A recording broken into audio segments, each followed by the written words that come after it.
Alright guys, today we have a sculpture video. This is the first time doing anything out of clay on the channel. We've got some Cost clay today. We're doing a Bonfire from the Dark Souls series.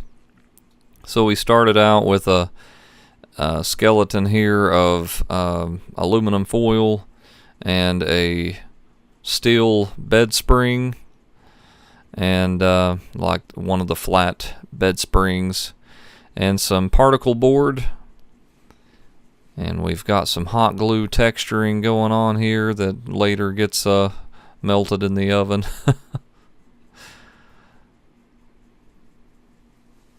So I put some hot glue also on the bed spring skeleton part there so that the Cost clay here would have something to bind to hang on to. Here's what we're going to use today.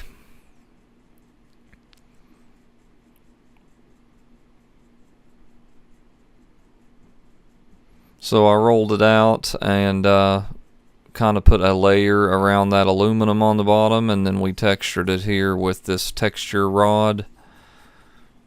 It's kind of like a wood grain, kind of wrinkled look for the ash pile at the bottom of the bonfire.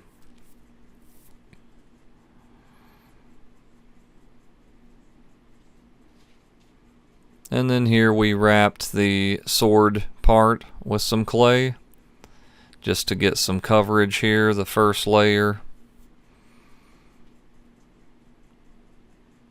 So the cool thing about Cost clay is that it remains rubbery and flexible even after you put it in the oven. So it's really easy to work with. I was really happy with it. It was my first time messing with it. And here we added the kind of helix shape of the blade with a couple of long noodles that we rolled out of the clay there, and kind of molded it into the original piece. The scale is a little off with this model, as you'll later see with some of the bones, but I kind of went with a more cartoony esque vibe with this one, with the sword being grossly larger than it normally would be. Here's some of the bones and skull added to the base, and it's getting a quick bake in the oven for 30 minutes. So that hardened so that I wouldn't mess up anything while I was adding the extra parts on later.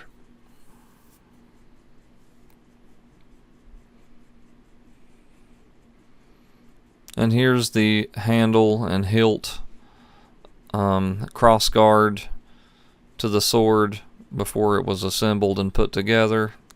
We added some more bone fragments to the pile here, trying to fill out the base and give it some more detail, just like it has in the Dark Souls 1 game with the rib cage, the skull, and some broken bones. And we've attached the handle with the ring and crossguard.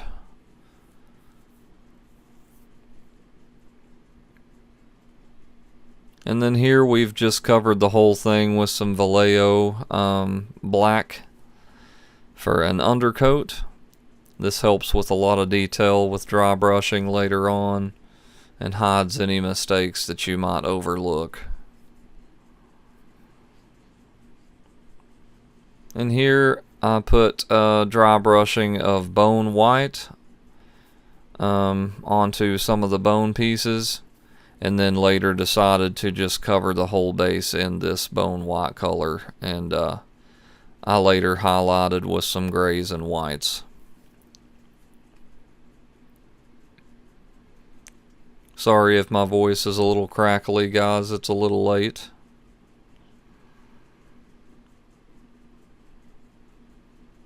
But yeah, I started to realize that my brush wasn't pigmented enough, and I started putting it on a little heavier here.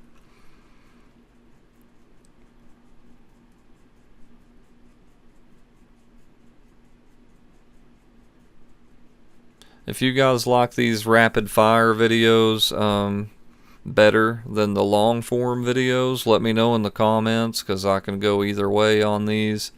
This is another shorter one. This one's under 10 minutes this time.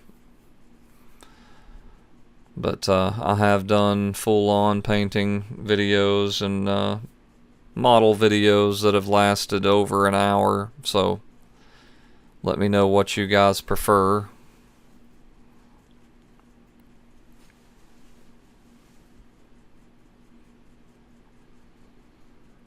And here we're layering on the bone white onto the base itself, onto the ash pile under the bones.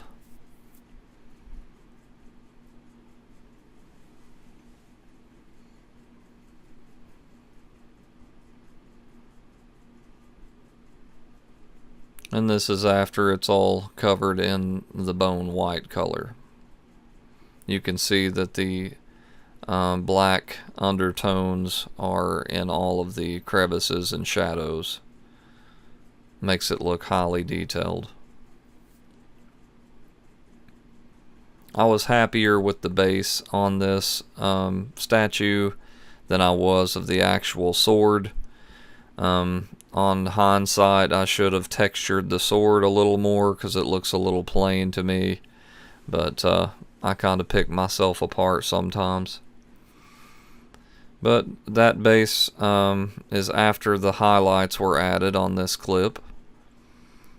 And we also added the orange flame reflection, and here we added the yellow to the sword.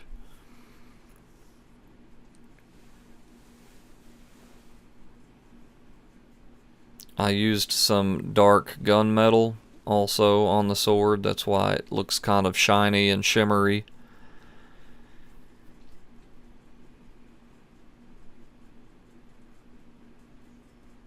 And here I cut out some clear plastic from the front of a box, and I layered some hot glue onto it on both sides, and it created this kind of malleable, bendable material here that I painted, and it's also kind of see-through, so it made a really good flame effect.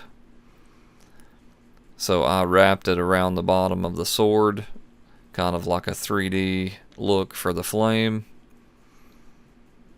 and hot glued it to the base.